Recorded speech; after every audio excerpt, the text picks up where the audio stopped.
Sobrang nakakagulat na balita. Grabe, Vice President Sara Duterte, nagulat nyanig ni PBBM ang Senado. Naiyak sinibak ang mga bilar, tanggal na. Ayon sa nakalap nating impormasyon, bumaliktad kay VP Sara ang mga Villar, kasabwat pala ang mga Duterte sa negosyo.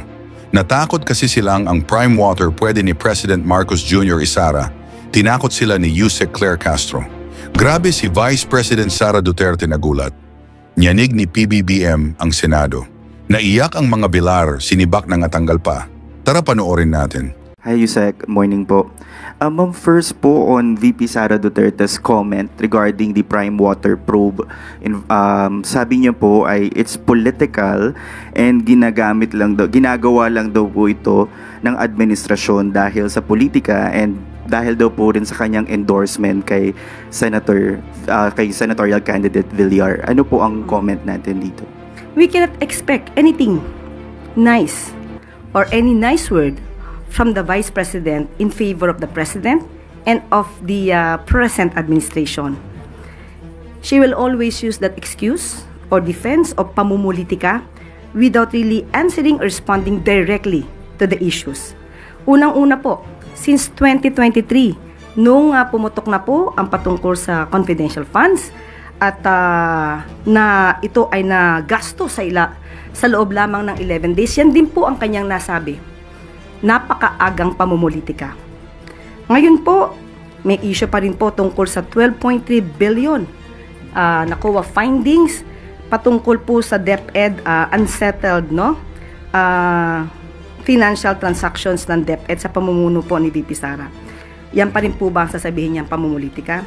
Ngayon, patungkol po dito sa pagpapaimbestiga ng Prime Waters, tandaan po natin, marami na po na mga kababayan natin, ang customers po ng Prime Water, na siyang umiiyak.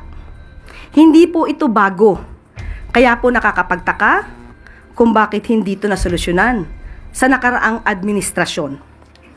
Well, anyway, namayagpag naman po ang Prime Waters noong taong 2018 sa panahon po ni dating Pangulong Duterte. At ang nais lang po na sana natin, kung ano mang pakikipag-argumento po o pakikipag-diskusyon ng ating Vice Presidente, sana po ay i-level up po natin. Rason sa rason, datos sa datos, huwag gamitan ng masasamang salita or pagmumura. Tandaan natin, ang Prime Water, ano man naging transaksyon nito, dahil umiiyak ang karamihan, dapat po talagang maimbestigahan. So wala pong pamumulitika ito. Hindi po lahat ng ginagawa ng administrasyon para sa taong bayan ay pulos or pamumulitika. Kailangan pong trabahuhin, obligasyon po ng gobyerno at ng Pangulo na tugunan ang lahat ng hinaing ng taong bayan. Yusek, we have a follow-up question from Pia Gutierrez, ABS-CBN. Mamingi lang po ng details dun sa investigation. Which agency will investigate Prime Water at kailan po ito magsisimula? Nag-start na po. Ngayong araw na to. Ang luwa. We have another follow-up question from Maris Umali, GMA7. Ma'am, sabi niyo po kanina, marami ang umiiyak tungkol dun sa mga complaints nga po na to. So, pwede niyo po bang mabanggit sa amin what specific complaints trigger the DTI's, this investigation particularly, and how widespread? At kung sakasakali, ma'am, na the findings confirm the lapses, ano pong sanctions ang pwedeng kaharapin ng Prime Water or other providers, if ever? Unang-unang umiiyak po ay Bulacan, Cavite, Laguna, Bohol, Pangasinan. Hindi lamang po yan, marami pa pong iba.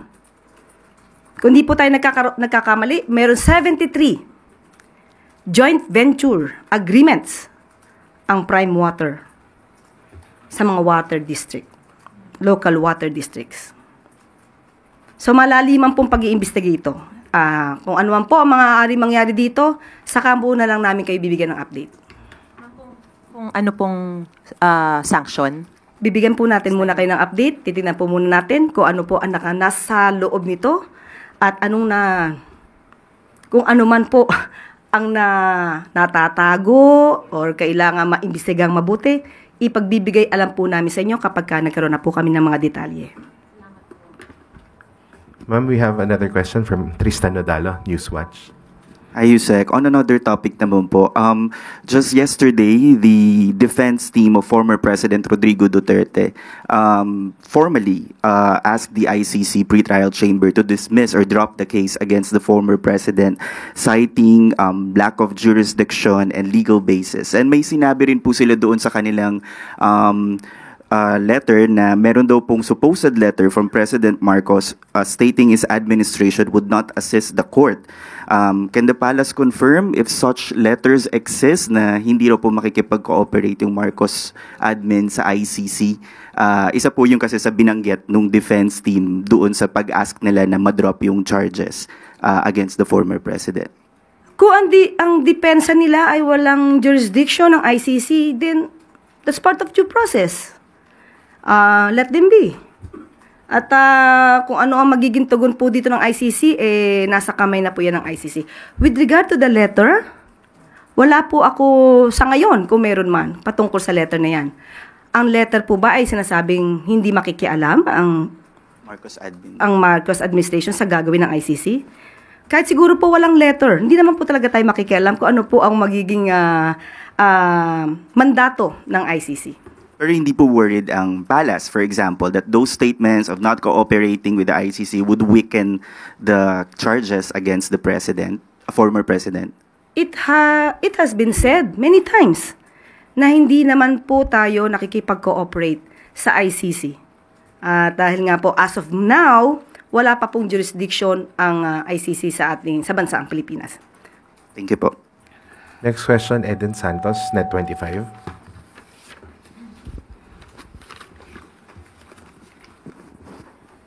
Yusek, sabi po ni Vice President Sara Duterte, impeachable offense daw po yung ginawa ni Pangulong Ferdinand Marcos Jr. o ng gobyerno sa pagsuko sa ICC kay FPRRD.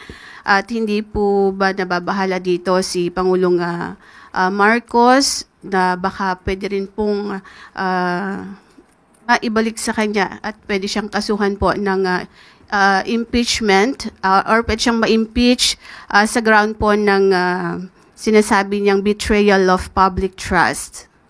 So ang tanong kung nababahala ang Pangulo, hindi po. Next question. Next question, Jinky Baticados, IBC 13. Good morning, ma'am. Ma'am, yesterday po, the President announced about the reduce ng SSS and calamity loans po, ma'am, no? Sa interest rate po nila, and it will be effective po on July. So, may you please expound further on this po, ma'am, and what does it mean for current and future borrowers? Napakagandang pong balita niyan. Ito po ang nais po kasi ng Pangulo sa programang ito ay magkaroon po talaga ng poverty reduction. Kapag ka po nalaman natin na yung interest po ay bababa para sa mga kababayan natin na may kasalukuyang utang sa SSS, maganda pong balita yan. Para po kahit po yung kanilang kinikita o yung kanilang konting savings para maibayad, ay mababawasan yung kanilang pagbabayad sa kanilang mga utang dahil liliit po ang interest. So, yun po yung nais ng ating Pangulo. At ito po ay para sa mga taong bayan, para po kahit pa paano maibsan ang kanilang kahirapan o nararamdamang kahirapan sa kasalukuyan. Kaya muli sasabihin natin, hindi po talaga kulay itim ang bansa. Yusek also po, kahapon din, in-announce po din niya sa wage board, no, he actually gave directive na dapat they have to review further the minimum wage in the respective areas po. May timeline pong binigay ang Pangulo sa kanila. Okay, sa kasalukuyan po, dapat po na malaman din po ng ating mga kababayan na lahat po ng region natupad po ang utos ng Pangulo na taasan po ang salary or minimum wage through a regional tripartite board. Nabigyan po ito for the whole 2025, nabigyan po na taasan po. At ngayon, sa kasalukuyan, pag-aaralan muli para naman sa susunod na taon. Opo, ganun po yon. So, para po ito sa mga manggagawang Pilipino po. Yusek, we have a follow-up question from Ann Soberano, Bombo Radyo.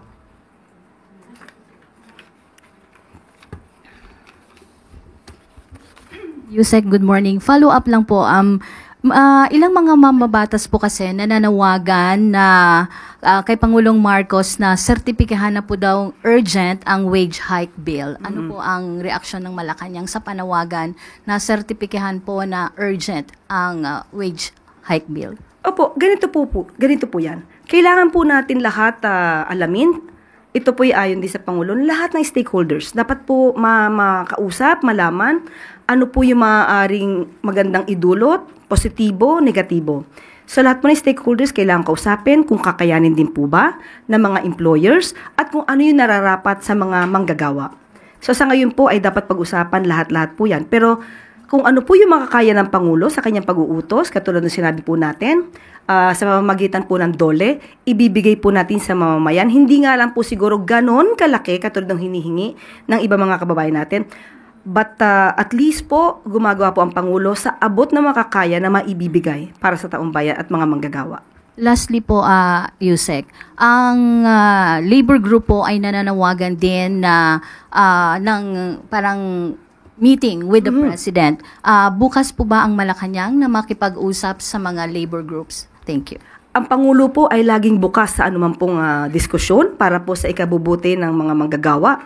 At hindi po yan sinasara yung pintuan. Kailangan lang di po siguro natin na masabi sa Pangulo kung papaano, kailan, para po magkaroon sila ng magandang pag-uusap. Next question, Pia Gutierrez, ABS-CBN. Hi, ma'am. Ma'am, kahapon naglabas ng statement si President Marcos regarding the suspension of Governor Gwen Garcia sa Cebu. How should we interpret the President's position on the suspension of Governor Gwen, considering po na she is a close ally of the administration and also the leader of the very powerful One Cebu Party? Okay, maliwanag din po ang sinabi ng ating Pangulo. Dapat pong paigtingin ang rule of law. Patibayin ang due process. Wala dapat umaabuso sa anumang kapangyarihan, maging sino ka man. So susunod po tayo kung anong sinasabi ng batas at kung ano po ang procedure na dapat gawin. Siguro maaari po itong i-avail ni Governor Gwen Garcia at kung ito naman po ay naaayon sa batas, dapat punto pa rin. So, ano po ba yung pananaw ng Pangulo tungkol dito sa suspension niya? Does he believe that the suspension was politically motivated and that the Ombudsman did not follow the rule of law? Ang pananaw po ng Pangulo ay laging kung ano ang dapat sa batas. Hindi po natin gagamitin yung excuse ng pamumulitika. Maaari siguro na may mga issues patungkol sa pamumulitika, but still ang Pangulo, ang gusto lamang po niya ay masunod kung ano sinasabi ng batas. Do we expect any intervention po from Malacanang? Hindi po gagawin ng Pangulo yan. Salamat po. Next question, Gilbert Perdes, DWIZ. Good morning po, Yusek. Nasa alert level 3 pa rin po yung Bulkang Kanlaon at habang papalapit po yung eleksyon, ano pong paghahandang ginagawa yung pamahalaan para matiyak po yung kaligtasan ng mga botante at ng mga election personnel ho natin, particular po doon sa mga apektadong komunidad? Opo, nagkaroon po ng MOA patungkol po dito sa pag-aalboruto sa ng Bulkang Kanlaon. Ang sabi po sa MOA ay pag-iigtingin po ang kanilang pagsiserbisyo para masiguro po ang kaligtasan at ng mga kababayan natin at matuloy po ang sinasabing eleksyon sa darating na May 12. At ito po ang sinabi mismo ni Yusek Ariel Nepomuceno ng OCD, ng Office of the Civil Defense. And I quote, "The vote of every citizen is vital. Even during calamities, we cannot allow voting to be hindered." End quote. So, yun nga din po, pinagtibay din po at nagpumirma po ang Pangulong Marcos Jr. ng Executive Order creating National Task Force for Kanlaon. So, this order formalizes the entire effort to manage risk and respond effectively. Yan po ay nabanggit po ng Office of the Civil Defense. So, hindi po pababayaan yung mga kababayan po natin na naapektuhan ng pag-aalboruto ng Bulkang Kanlaon at saka ng Bulusan para hindi po maituloy ang pagboto. Okay. Follow-up lang po. Mayroon po bang mga emergency voting centers para po doon sa yung mga personnel ho na tumutugon sa mga disaster efforts po ng pamahalaan? Para po halimbawa mauna silang bumoto o kaya may particular silang lugar na pupuntahan po para makaboto? Opo, ginagarantiyahan po na magkakaroon ng plano para sa evacuation ng polling precincts, pagkakaroon po ng incident command post sa eleksyon at ang pag-explore po para ma-deputize ang OCD personnel para makasuporta sa election security sa mga high-risk areas.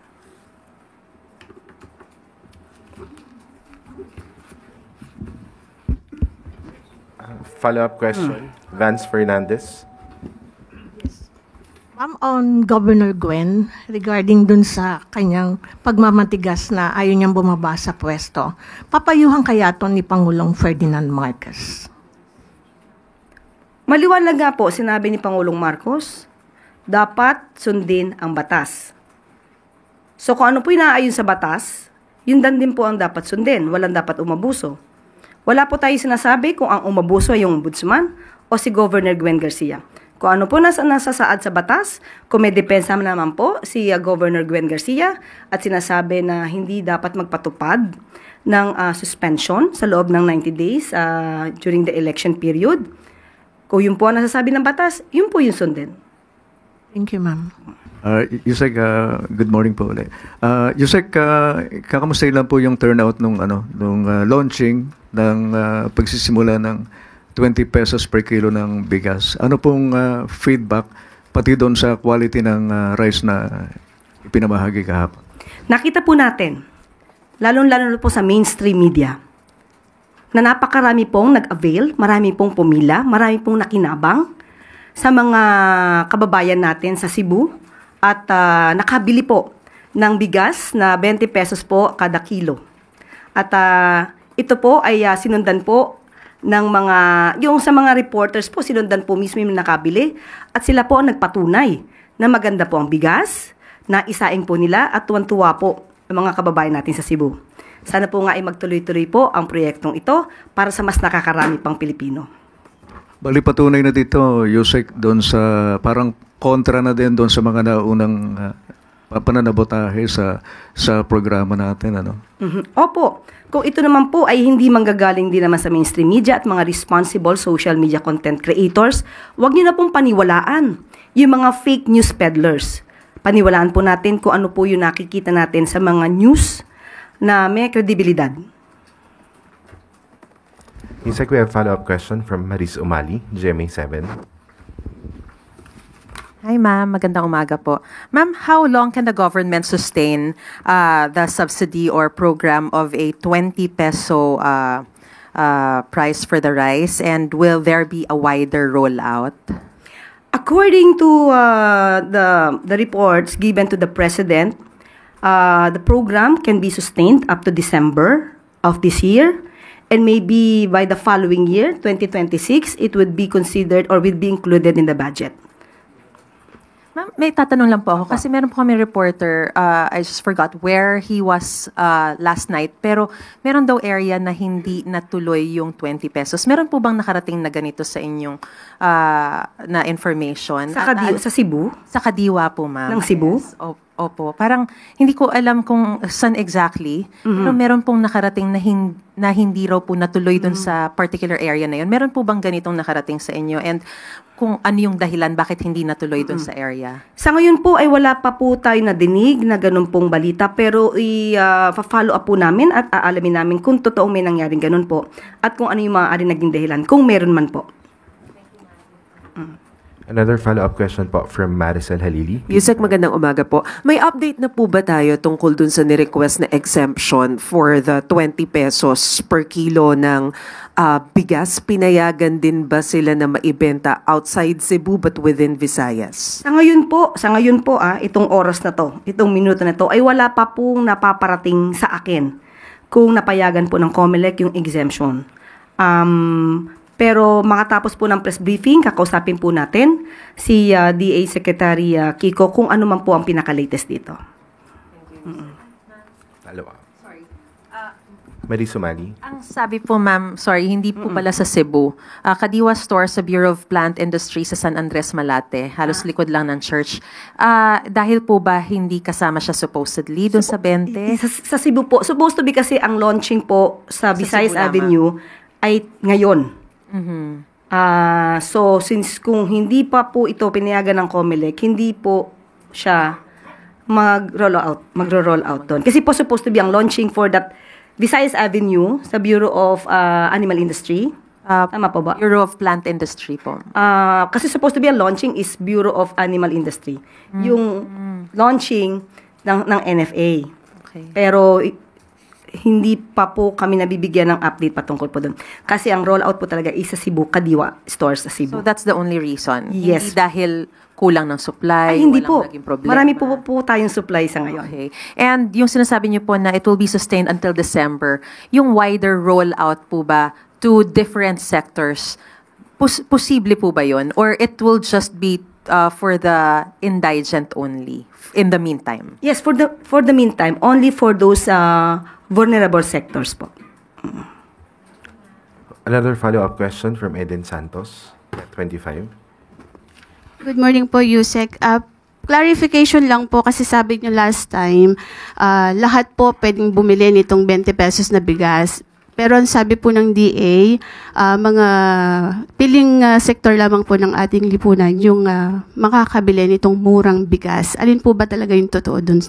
Yun po ang unang plano. Pero dahil po napag-aralan po, naunahin muna po yung nasa vulnerable sectors, uunahin po muna natin sila. Yan din po ang pahayag ni DA Secretary Kiko Laurel. Binalak po na lahat po para sa Kadiwa stores, but pinag-aralan po para hindi rin po magkagulo at mauna po yung mas nangangailangan po. Uunahin po muna yung mga nasa vulnerable sectors. Okay, kasi po nauna nang sinabi ni DA Secretary nung nagsaing po sila ng bigas na pili lamang. Then the next day kayo po yung nagsabi na lahat pwedeng bumili. Medyo nagkaroon lang po ng konting pagkalito doon. So ngayon po, Hindi po ganun ang ating nasabi. Ang sabi po natin, pipilitin po na lahat. Yan din po ang nasabi po ni NFA Administrator.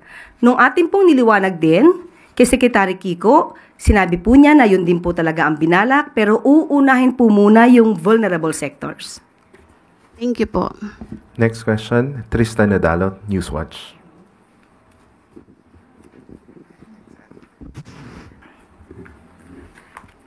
Bago po tayo magtapos, bilang update sa inisyatibo ni Pangulong Marcos Jr. na magbigay ng libreng sakay sa LRT1, LRT2 at MRT3. Umabot sa higit 1.2 million commuters ang nakinabang sa unang araw ng Labor Day bilang sakay noong April 30. Nauna nang sinabi ng Pangulo na ito ay isang pagbibigay pugay sa mga manggagawa at sa kanilang kontribusyon sa ekonomiya at sa lipunan. Tatakbo ang libreng sakay para sa lahat sa LRT1, LRT2 at MRT3 hanggang bukas, May 3. At dito po nagtatapos ang ating briefing. Maraming salamat Malacanang Press Corps at magandang tanghali para sa bagong Pilipinas. Ngayon ikaw bilang Pilipino, ano ang masasabi mo at reaksyon sa balitang ito? Mag-iwan ka ng komento sa ibaba at atin pong babasahin isa-isa.